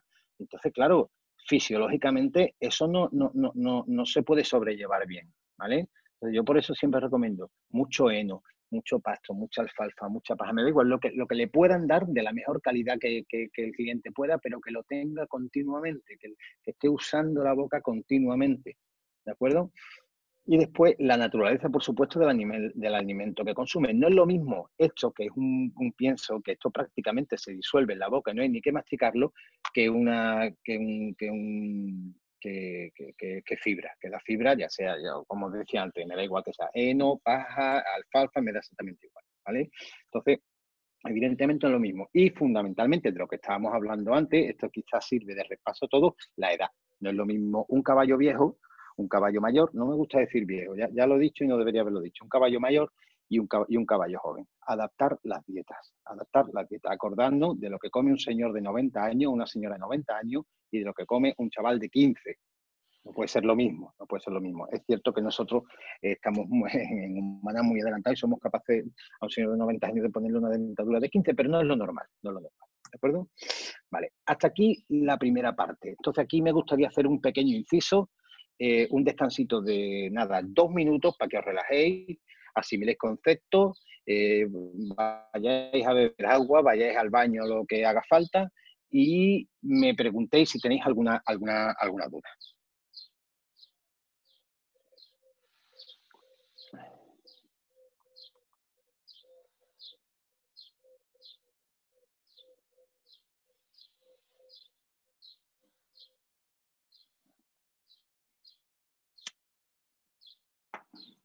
José, un caballo, me pregunta José, que qué recomendaría un caballo dieta para un caballo con edad avanzada. Mira, depende mucho de las posibilidades que tenga el propietario, evidentemente. Pero ¿qué pasa? Ahora mismo en el mercado existen dietas especiales para caballos geriátricos. Existen dietas especiales para caballos mayores muy fácilmente masticables. Y si no se puede acceder a este tipo de dieta, que quizá por precio y demás bueno, hay menos probabilidad de hacerlo, siempre se puede ayudar a machacar bien la comida, dársela mojada, darle de no bien cortado, que no sea en las fibras muy largas, porque la fibra larga favorece el que se meta entre los diastemas, entre los dientes. ¿Sabes? O sea, que hay muchas, realmente hay muchas formas. Juan Manuel dice, a un caballo mayor la fibra que es mejor dársela, húmeda o seca. Si se la come seca y se la come bien, no hay problema. El problema es que empieza a comérsela mal. Entonces, un caballo mayor, si tarda mucho en comer, si es un caballo que le cuesta, si es un caballo, hay un síntoma que es patognomónico, de hecho, que es que vais al establo, a la cuadra o a donde esté, y en la zona donde come veis que hay como bolas machacadas y ensalivadas en el suelo. Eso es porque el caballo empieza a intentar comerlas, no puede y se le caen de la boca, ¿vale? Por lo tanto, yo entiendo y me gusta que le dé quizá más el alimento un poco más húmedo que seco. ¿De acuerdo? Vale, ahora vamos a ver, llevamos ya unos 50 minutos aproximadamente. A ver, yo tengo para estar aquí lo que queráis. Entonces tengo varias cosas preparadas. Entonces, a mí hay una cosa que sí me gustaría que vierais, que es cómo hacer rápidamente una buena inspección en la cavidad oral del caballo. ¿De acuerdo? Entonces, si os parece bien, ahora mismo acabo de perder el chat, no sé dónde está, pero bueno, aparecerá y creo que, perdonadme, aquí. Vale, ya está aquí. Dice, recomienda por el peligro del exceso de limado que cuando empecemos hagamos uso de limas manuales mejor que eléctricas por lo que ha comentado. Bueno, sí o no, depende de vuestra pericia. O sea, quiero decir, lo que no hay que hacer es un exceso de limado. Si os encontráis más cómodos usando primero las limas manuales, yo sinceramente lo hago un poco al contrario. Primero uso la eléctrica y después termino con manual. La eléctrica intento usarla poco, pero sí que la uso. A ver, pero intento terminar con la manual. Y además esto es un tema de experiencia. O sea, esto no es un tema de un día para otro. Esto es un tema de siempre que pienses que puedes hacer daño o puedes pasarte, párate.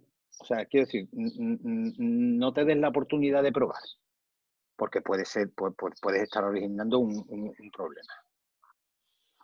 El vídeo, vale, esto es una pregunta interesante. Vamos a ver, el vídeo ilustrado de la masticación. Vamos a ver, estos son unos vídeos que yo tengo desde hace bastante años, se llaman Digital Ecus, lo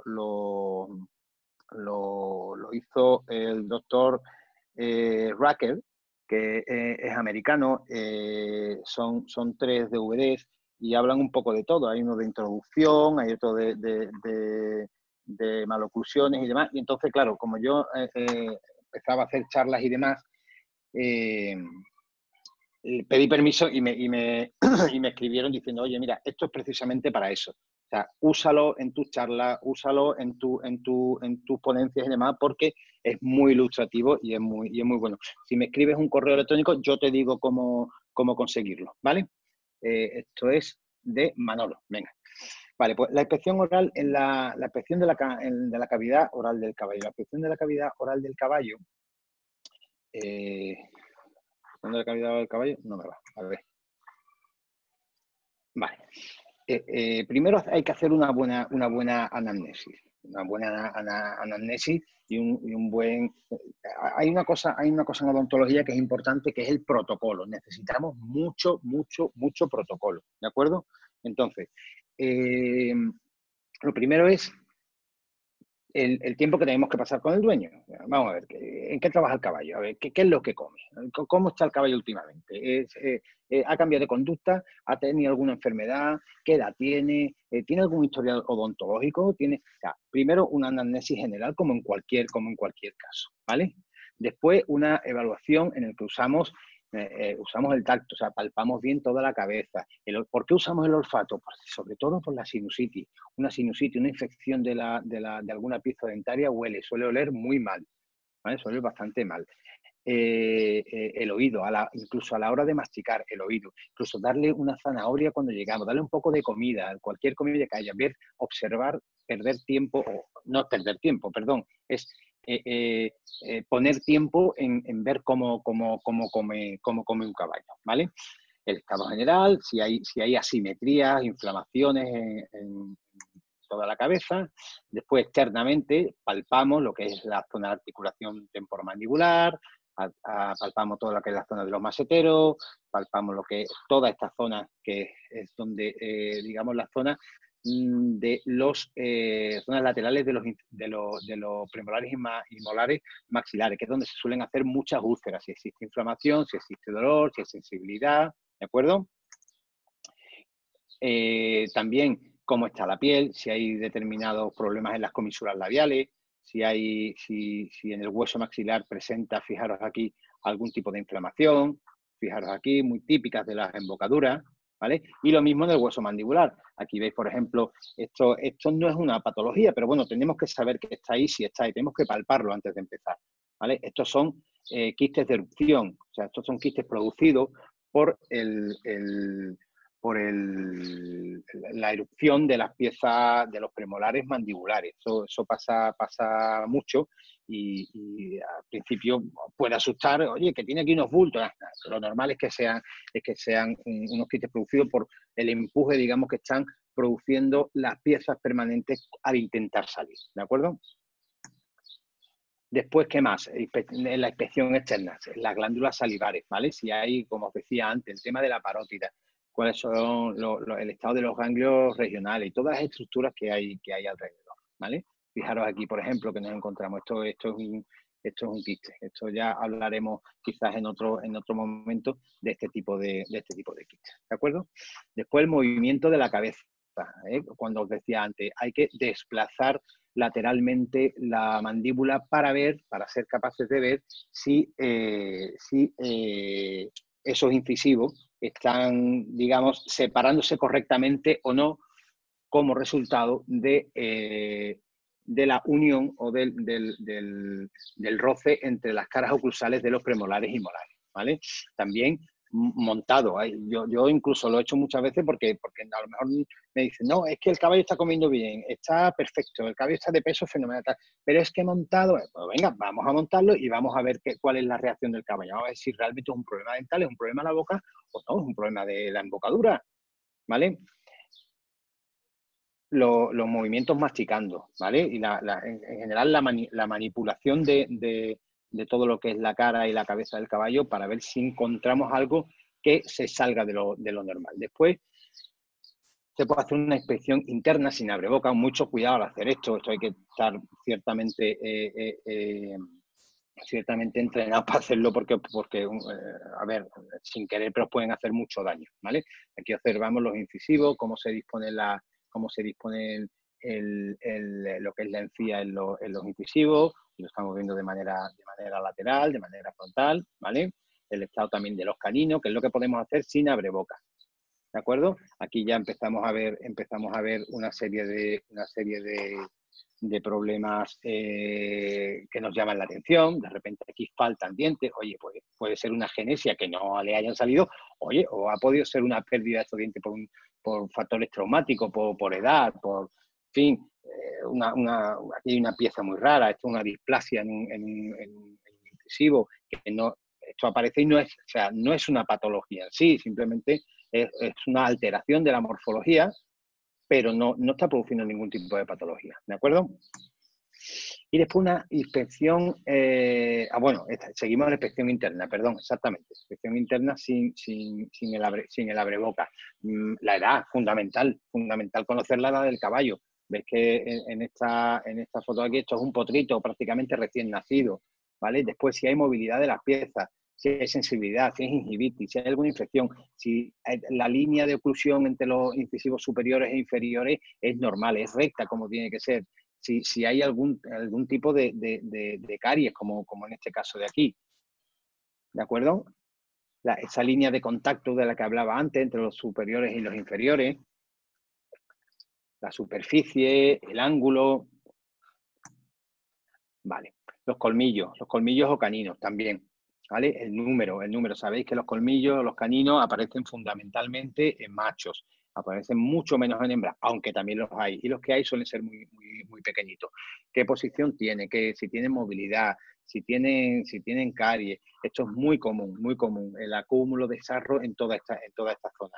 Aquí veis una carie. Si tienen bordes que sean cortantes y pueden estar afectando a la lengua. Tener en cuenta que la raíz del canino no es recta. La raíz del canino tiene una incurvación de unos 45 grados aproximadamente. Eso hay que tenerlo en mente también, como parte de la anatomía. ¿De acuerdo?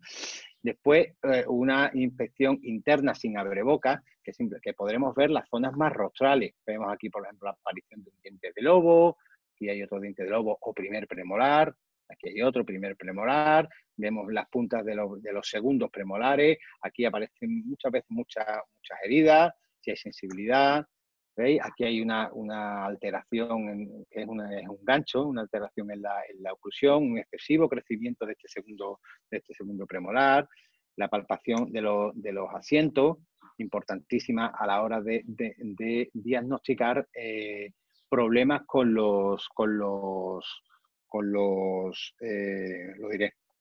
las embocaduras, ¿de acuerdo? El estado del paladar, la lengua, la encía, los asientos, lo que se llamaban antiguamente los big seats, que son los asientos, que es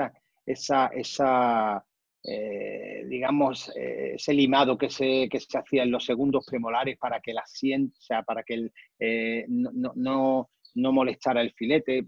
Eso prácticamente ya no se hace, o sea, eso está visto y comprobado que no es tan necesario, ¿de acuerdo?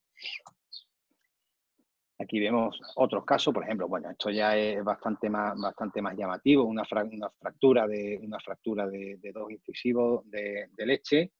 Aquí vemos otra fractura también. Y la inspección interna con abrebocas. Vamos a ver, esta la he puesto, quiero que veáis esta foto, porque antiguamente se usaban lo que se llamaban las escalerillas, que es el muelle y demás. La verdad es que yo esto lo veo más de unos artilugios de la Inquisición que el de un veterinario. O sea, desde que el sistema McPherson, ya lleva muchísimos años en nuestra clínica diaria, se ideó, pues es mucho más cómodo y además es mucho más simétrico y además reparte mucho mejor las fuerzas cuando abrimos la boca de un caballo. Si le ponemos esto, lo que va a estar es intentando masticar y quitarse eso y produciendo una sobretensión en las articulaciones temporomandibulares impresionante. Por lo tanto, creo que esto, y tener un buen abreboca, es de lo principal que hay que tener en nuestro trabajo, es mucho mejor que cualquier otro método. Palpamos tanto las superficies maxilares, todas las superficies maxilares y todas las mandibulares.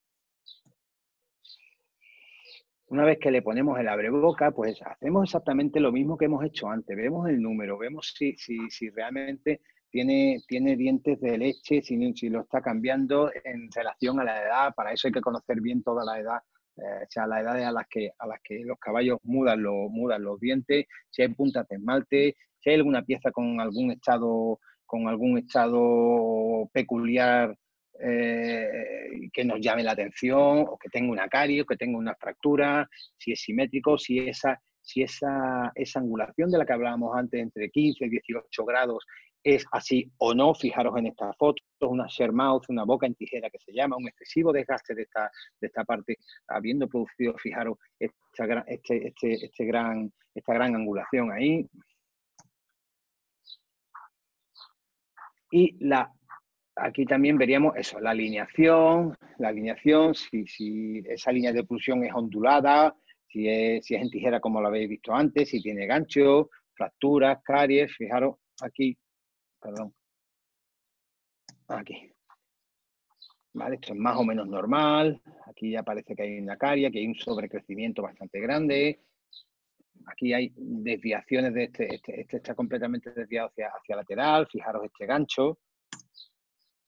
¿Vale? O sea, básicamente lo más importante es hacer una buena anamnesis, como hemos dicho antes, como he dicho antes, y una buena palpación de todas las estructuras. Una buena palpación de todas las estructuras. Antiguamente no se hacía tanta inspección oral. Esto lo cuento a modo de curiosidad. Cuando empezábamos a hacer esto, siempre nos decían, hay que ver que los dentistas trabajáis a oscuras, trabajáis a ciegas. Porque claro, nosotros metíamos la mano en la boca del caballo y realmente no lo estamos viendo. Entonces decían, es que vosotros veis con las manos. No, eso es un error enorme. Hay que ver con los ojos, que para eso están. Entonces, el tema de una buena inspección, no debe faltar nunca una buena linterna que seamos capaces de ver exactamente qué es lo que está pasando, allí. Es más, yo incluso a todo el que se dedica a esto o quiera avanzar un poquito en odontología, tiene necesariamente que tener un buen horoscopio, o sea, un buen horoscopio para mirar bien dentro de la boca, para estudiar bien todas las estructuras dentales, para ver los infundíbulos, las cámaras pulpares, las retracciones gingivales. Eso no se debe pasar, y eso solo hay una forma de diagnosticarlo, que es viéndolo. Eso es viéndolo y teniéndolo en una pantalla y siendo capaces de identificarlo mediante la visión, ¿de acuerdo? Entonces, aquí muchas veces entramos en conflicto con el tema de claro, es que el caballo, es que hay que sedarlo, es que no se deja ver la boca, es que no se deja tal. Vamos a ver, si vamos a hacer un trabajo lo tenemos que hacer bien. Entonces, tenemos que poner todo de nuestra parte para poder llegar a un diagnóstico. Por lo tanto, eso requiere muchas veces la sedación, que eso es otro tema del que podríamos hablar también. Cómo trabajar en el campo con la sedación, ¿de acuerdo?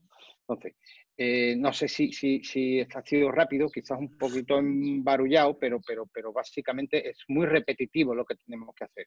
Simplemente ser, como he dicho antes, protocolarios y ordenados, ¿de acuerdo? Entonces, ¿alguna duda respecto a esto? ¿Algún interés especial? ¿Queréis que vuelva sobre algo?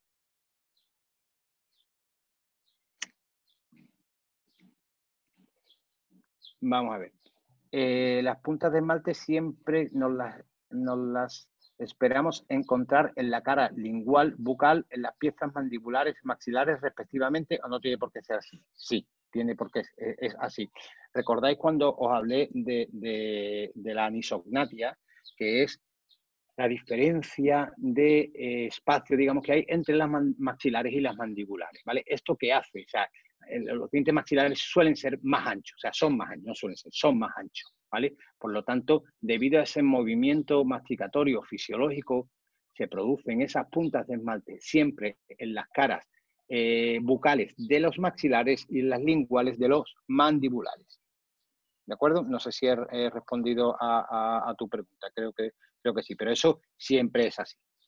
A no ser que tengamos una patología que altere esa angulación de la que hablábamos antes, de entre 15 y 18 grados, que tienen que tener las caras oclusales de los premolares y molares superiores y de los inferiores.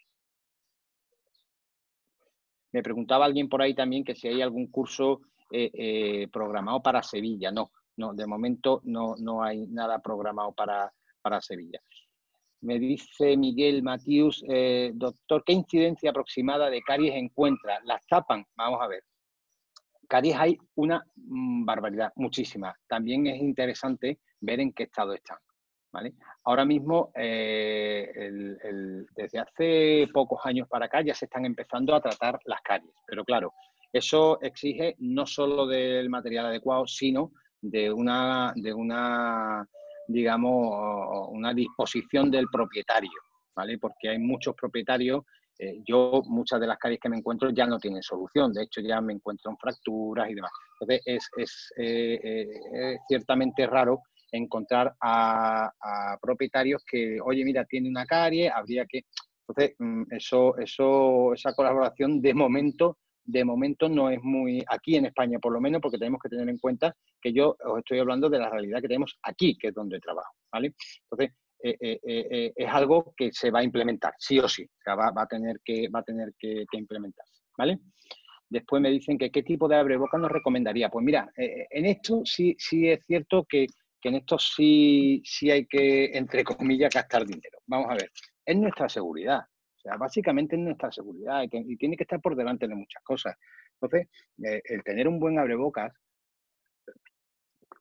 perdóname que estaba bebiendo agua, el tener un buen abrebocas primero nos da seguridad, ¿vale? Porque un caballo cierra la boca o se rompe un abrebocas malo, como yo los he visto romperse, y evidentemente puede ser un problema gordo, ¿vale? Entonces, un abrebocas tipo McPherson, ahora hay muchísimas casas comerciales que lo venden y a precios muchísimo más asequibles que antes, de mejor calidad. Ahí sí que yo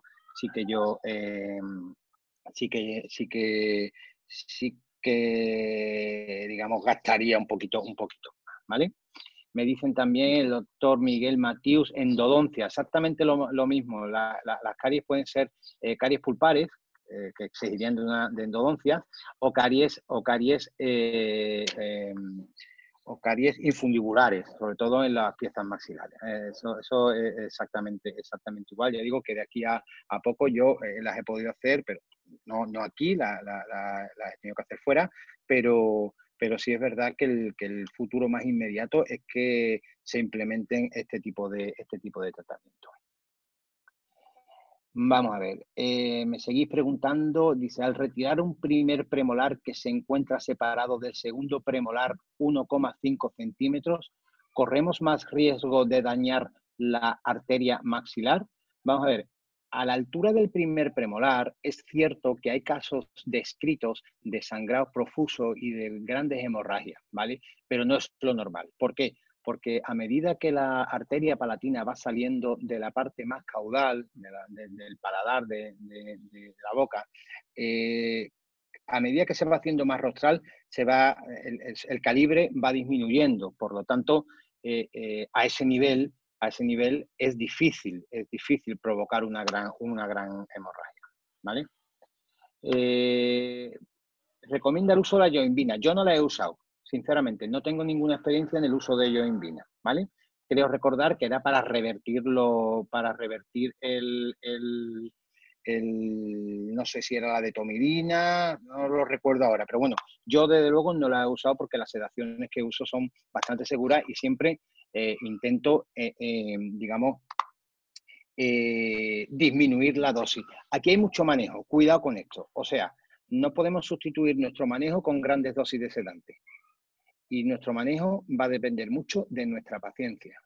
Yo entiendo que cuando un veterinario de campo tiene que ir a hacer una boca o a ver una boca de un caballo por alguna patología, le están llamando de un cólico y todavía no ha ido a ver la cojera que tiene que diagnosticar. Además tiene que ir a pinchar 2 caballos un tratamiento y llegar a su casa para ver a sus hijos. Vale, yo todo esto lo entiendo. Pero en la odontología, como dije antes, es muy protocolaria y necesitamos tiempo. Ese tiempo requiere paciencia, mucha paciencia. O sea, no se puede sustituir eso por, venga, vamos a sedarlo mucho y rápido para así verlo bien. No. El manejo nos ayuda muchísimo, por lo menos en mi experiencia, a disminuir las dosis de sedación. En cuanto a me pregunta Ángela, en cuanto a los primeros premolares, ¿es necesario quitarlos siempre? No, no es necesario quitarlos siempre. Esto, Ángela, te lo digo claramente. Vamos a ver, los primeros premolares yo los quito cuando molestan a la embocadura y punto. Si un caballo no usa embocadura y tiene los primeros premolares sanos, no se los quito. Si una yegua de vientre, a mí me dice el propietario, esta yegua es de vientre, no se va a montar nunca, simplemente la tenemos para ser mamá, pues resulta que tampoco se los quito si están en buenas condiciones, ¿vale? Pero si es un caballo de silla que le puede molestar con la embocadura, es preferible quitárselo. ¿Por qué? Porque al rozar se puede romper, le puede molestar y no es una actuación clínica excesivamente problemática, difícil, costosa. Entonces, es preferible hacerlo. Pero en los otros casos que te he comentado, no, o sea, directamente, ¿vale? Paz me pregunta silacina. Sí, también se usa silacina. Eso ya os digo que podríamos hablar en otro momento de todo el tema de sedación, pero silacina sí. Cuando nos encontremos un animal con sobrecrecimiento, ¿cómo podemos saber cuánto podemos limar para no ocasionarle problemas y que pueda el animal comer adecuadamente? Pues mira, Juan Manuel, depende de dónde esté el sobrecrecimiento y depende sobre todo de cuál sea la edad del animal. Cuanto más jóvenes, más capacidad tendremos de hacerle daño. Ante la duda, haz menos, que por poco que hagas va a ayudar. El ritmo de crecimiento normal de media aproximada de los caballos de los dientes son de unos de 3-4 milímetros al año. Esto es un poquito inferior en animales mayores y un poquito superior en animales jóvenes, ¿vale? Entonces, sabiendo la edad que tiene un caballo, sabemos aproximadamente cuánto podemos quitar. Pero si os encontráis, como pasa muchas veces, compañeros que me dicen, oye, mira que me he encontrado un gancho de este caballo, no se le hace la boca desde hace 10 años y tiene un gancho que mide 4 centímetros, yo le veo, no. O sea, quítale un poquito, quítale 4 o 5 milímetros y tendrás que volver en un periodo corto de tiempo para seguir haciendo el trabajo. No se puede hacer de una vez. Claro, aquí ya entramos en el tema de visitas, cobros, y ahora este caballo porque tiene que verlo 3 veces al año. A ver, nosotros tenemos que tender a hacer las cosas bien. Entonces, no podemos arriesgar lo que dentro de un año va a ser una caries, va a ser una pieza completamente con una enfermedad irreversible. Entonces, tenemos que tener muchísimo cuidado con eso, ¿vale? O sea, yo cada vez abogo más por las visitas repetidas. Mire usted, esto no se puede quitar en una vez. O sea, yo no puedo solucionarle los últimos 6 años que no ha tenido cuidado odontológico el caballo en uno, ¿vale? O sea, entonces, ahí tenemos que ser un poquito más serios, ¿vale? Y quizás más duros, entre comillas. Muy bien, a ver, llevamos ahora mismo 1 hora y 20 minutos. No sé cómo lo veis. ¿Queréis que siga? ¿Queréis que sigamos con el turno de preguntas? ¿Queréis ver algún caso? Como vosotros me digáis.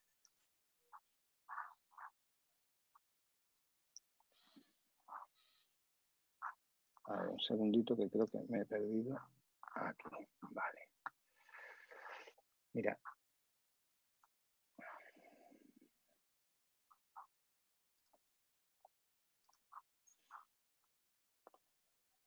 Un caso, vale, un caso, vale, venga, pues, solo una cosita rápida que os quiero comentar respecto a las cámaras pulpares, ¿vale?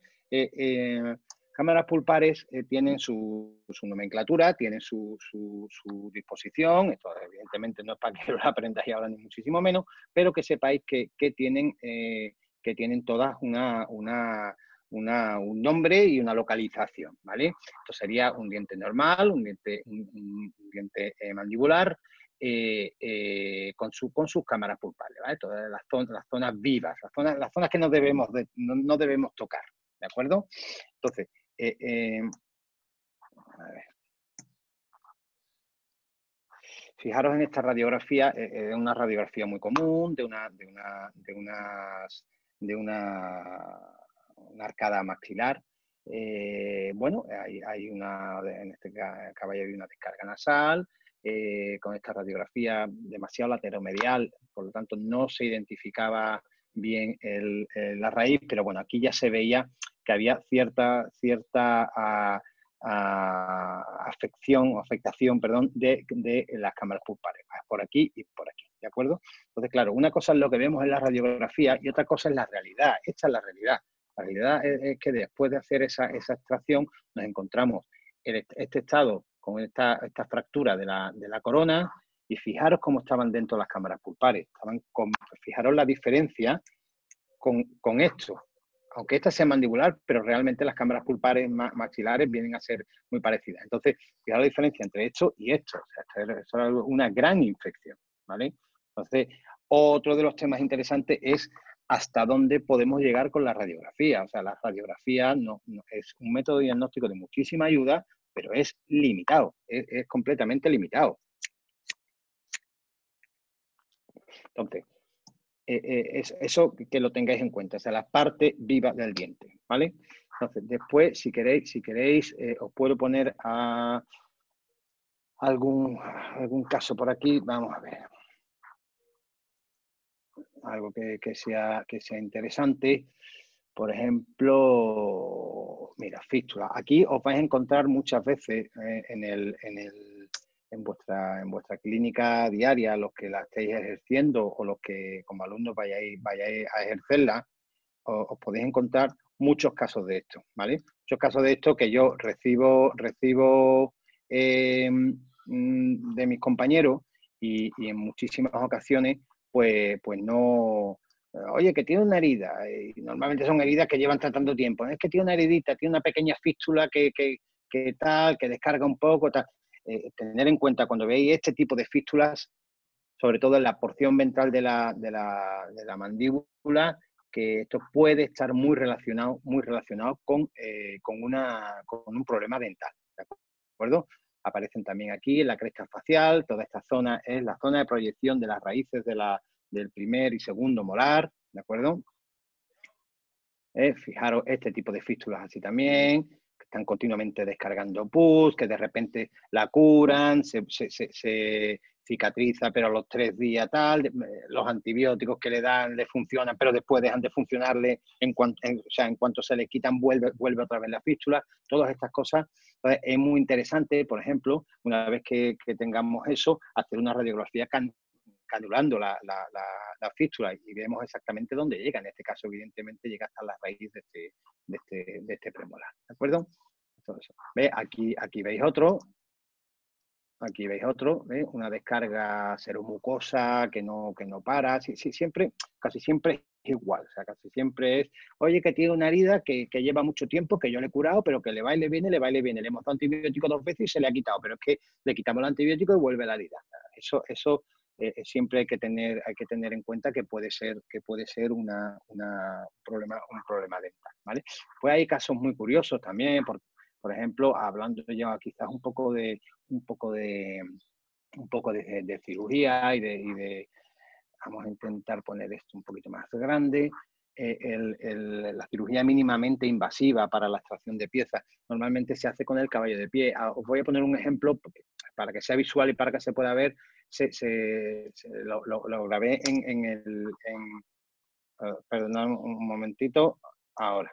Lo grabé en el hospital de nuestros amigos de KeyHealth en Barcelona, ¿verdad? Cuando tenemos que hacer la extracción de una pieza que es ciertamente complicada, de un caballo joven,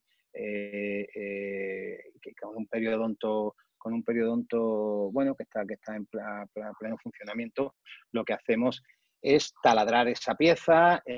Una vez que se taladra esa pieza, podemos, ahora veréis cómo ejercer una fuerza directa. O sea, nosotros cuando estamos trabajando de pie en el caballo y tenemos que hacer, por ejemplo, alguna extracción, estamos trabajando en un plano de 90 grados. O sea, yo tengo que ejercer una fuerza vertical, pero no puedo porque realmente tengo que trabajar dentro de la cavidad oral, ¿vale? Pero en este caso lo que se hace es taladrar, voy a pasar un poquito para que no tarde mucho, taladrar esa pieza.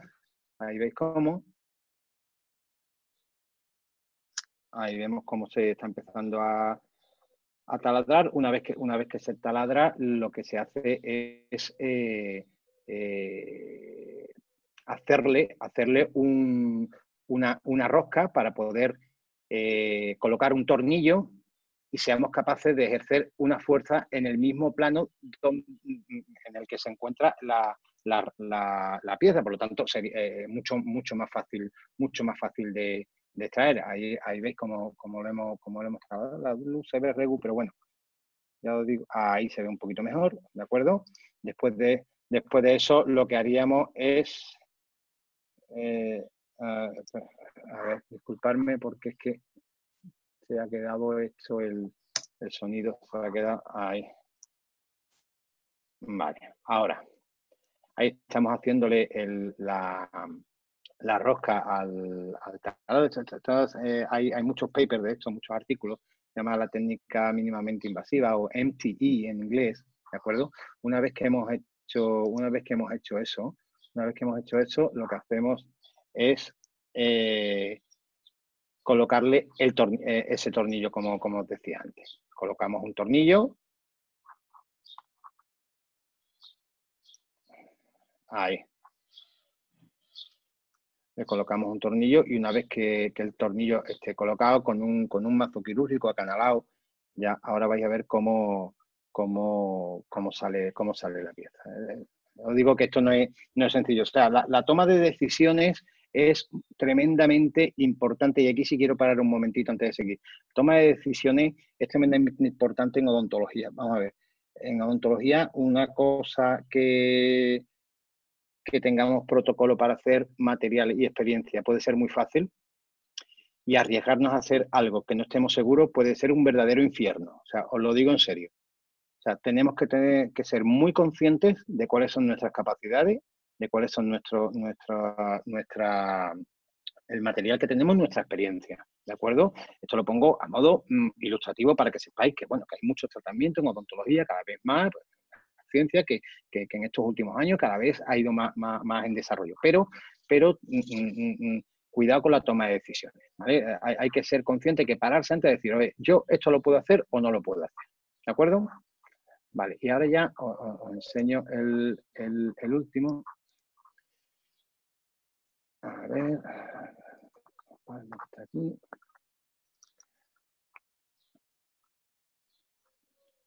Vale, aquí. Ahí veis cómo sale. ¿Vale?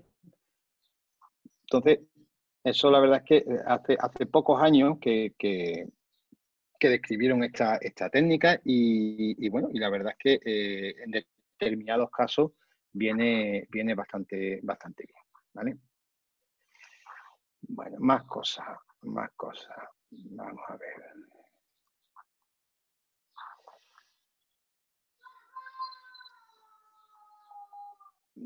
Vamos a ver, llevamos ahora mismo una hora y media. A mí me dijeron una hora y media. Yo ya os digo, puedo estar un ratito más, pero quiero que me digáis, sobre todo los organizadores, un poco cómo vamos, cómo lo veis,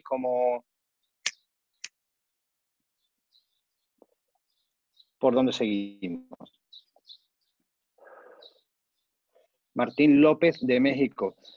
Doctor, si hubiera oportunidad, ¿podría pedir respecto a un caso? Por supuesto. Vamos a ver, yo tengo muchos referentes. El que yo tenga un referente no quiere decir que yo tenga que hacer el caso, pero dar la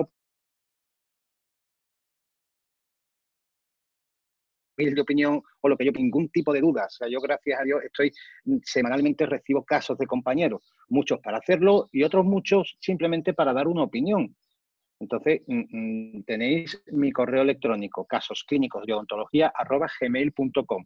Lo que queráis de odontología por ahí, sin ningún problema. Oye, mira, tengo este caso, ¿tú qué harías? ¿Cómo harías? Oye, quiero comprarme un libro. Oye, lo que de verdad, lo que necesitéis, estoy a vuestra entera disposición.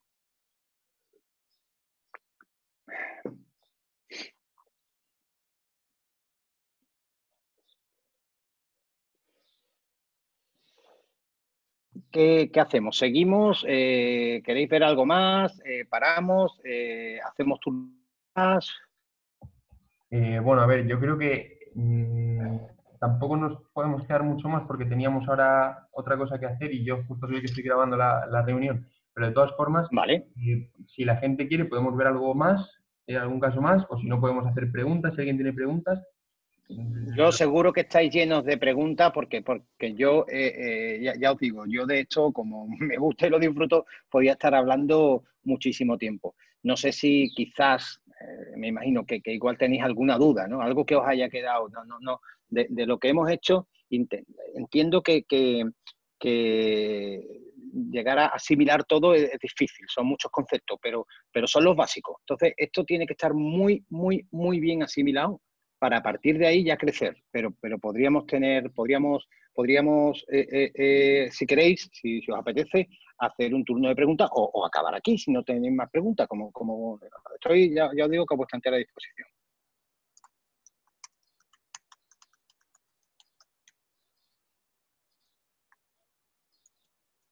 Ahí os pongo mi correo electrónico que me lo han pedido. Doctor, ¿son frecuentes las sobremordidas? Vamos a ver, las sobremordidas, Andrea, entiendo que te refieres a las malas oclusiones en los incisivos, al braquignatismo y al prognatismo, ¿vale? Si es que sí, dime que sí por el chat, porque yo entiendo que... Exacto, vale. Vamos a ver. El braquignatismo y el prognatismo sabemos que está ya más que estudiado, que es un problema genético. O sea, si vemos un potro muy braquignato o muy prognato, si nos vamos para atrás, vamos a ver algunos de los progenitores, valga esa palabra en animales, vamos a ver que tiene cierto grado, ¿vale? Entonces, yo sé que en otras razas incluso son excluyentes los sementales o las madres que tienen este tipo de patología, ¿vale? Por lo tanto, la gente se cuida de hacerlo. Cuando no hay a lo mejor por la raza no hay ese tipo de cuidado o de vigilancia, la gente intenta cuidarse de hacerlo. Yo veo, pero no demasiado, no es una cosa exagerada, ¿vale? No son demasiado frecuentes. Sí son muy llamativas, porque las que ves son tremendamente llamativas. Por eso yo hay una de las cosas que siempre digo a los clientes, digo, mira, cuando tengáis un potrito, ¿vale? Mirarle la boca. O sea, mirarle la boca a un potro es cuestión de 5 segundos. Y si viene con alguna patología, sabéis que para actuar en los braquignatismos o los prognatismos tenemos muy poquito tiempo, tenemos muy poquitos meses para actuar. Y si a mí un cliente me llama y dice, oye, tengo un caballo, como llaman aquí, picón, ¿no? Por ejemplo, o en inglés, el parrot mouth, o el monkey mouth, me dicen, tiene 3 años, ¿qué hago? Digo, nada, mantenerle un buen limado, mantenerle una buena oclusión, tal, pero es que ya no puedes hacer nada a esa edad. Entonces, por eso es importante la revisión de los potros al nacer, que ya os digo que la revisión odontológica de un potro está ya prácticamente en muchas revisiones normales cuando se hace un potro. Oye, le ves el ombligo, si ha estercolado la primera vez, si está mamando y tal, levantarle los labios un momentito, que ahí nos va a dar mucha información. ¿Cómo controlas el movimiento de la lengua cuando quieres examinar las últimas piezas molares? Bueno, realmente esto es de Guillermo. Guillermo, realmente a mí la lengua prácticamente no me molesta. Yo creo que ya pasó la época en la que se veían los veterinarios o los odontólogos con una persona sujetando la cabeza del caballo, el otro agarrándole, el otro separándole la lengua. A mí no me molesta. O sea, yo no tengo que controlar ese movimiento para hacer una palpación. Yo tengo que controlarlo a lo mejor para hacer una extracción, porque sí que me molesta, pero entonces ya entraríamos en el tema sedaciones, que hay sedaciones y hay protocolos que se usan para evitar el movimiento de la lengua, ¿vale? Pero realmente a la hora de una inspección o una palpación, a mí no me molesta en absoluto, Yo necesito que la zona esté, entre comillas, lo más viva posible. Necesito ver que si hay puntos de dolor, si hay inflamaciones. Un caballo muy sedado, si yo le toco y tiene una inflamación o tiene una zona donde le duele, pues probablemente no me lo manifieste lo suficiente y yo no me dé cuenta. Entonces, yo necesito toda esa zona ciertamente viva cuando estamos haciendo una inspección o una palpación. Otra cosa es para una actuación clínica a nivel quirúrgico, por ejemplo. Después dice, Isma Ferrero dice, muchas gracias. ¿Existen muchos problemas dentarios asociados a mudas de premolares? Muchísimo. De ahí que yo diga siempre que aparte del nacimiento, el cuidado odontológico de un caballo debe empezar alrededor de los 2 años y medio o 3. ¿Por qué? Porque en esa época concurren 2 circunstancias. La primera, que va a haber un cambio, va a empezar el cambio de dientes deciduos a dientes permanentes, y la segunda, que va a empezar a usarse una embocadura. Entonces, es bueno empezar a controlar ese tipo de cosas con esa edad, ¿vale? La actuación de Paz, ¿cómo sería la actuación para corregir un braquignato o un prognato? La actuación sería normalmente quirúrgica, con unas bandas de tensión, ¿vale? Una cirugía que se hace lo normal que se haga con unas bandas de tensión, digamos, para frenar el crecimiento en la zona que ha crecido más, ¿vale? Para que no vaya a más mientras que se desarrolla la zona contraria. En este caso, si estamos hablando, por ejemplo, de un caballo prognático cuya mandíbula sobresale de la línea de los incisivos, pues se puede poner una banda de tensión en la mandíbula para esperar que el maxilar crezca y se ponga al mismo nivel. Todo esto está explicado muy someramente. Esto lleva mucho más, digamos, mucho más estudio alrededor, pero básicamente es eso. Dice, cuando se realiza de Manolo, cuando se realiza el limado de molares debe garantizarse la inclinación de 15 grados. Muchos veterinarios hacen limados planos. ¿Qué implicaciones tendría eso en la mecánica dental? Pues muy sencillo, Manolo. Un caballo que le pase eso, primero, para llegar a dejar el plano las caras oclusales, tienes que ejercer mucha fuerza. Tienes que ejercer mucha fuerza y ejercer un desgaste mecánico con tu equipo brutal. Por lo tanto,